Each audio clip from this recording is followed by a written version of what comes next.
यहां हुए हैं बड़े कमाल के कॉन्टेस्ट। अगर आप टॉस जीते तो आंखें मूंद के कीजिए बैटिंग और बना दीजिए tails is the call,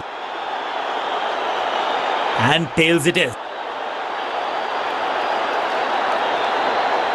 toss जीत के गेंदबाजी का फैसला किया है। अब उम्मीद करेंगे कि पिच से थोड़ी सी मदद मिले। दोनों ओपनर्स तैयार हैं, मैदान पर जमने के लिए बेताब हैं।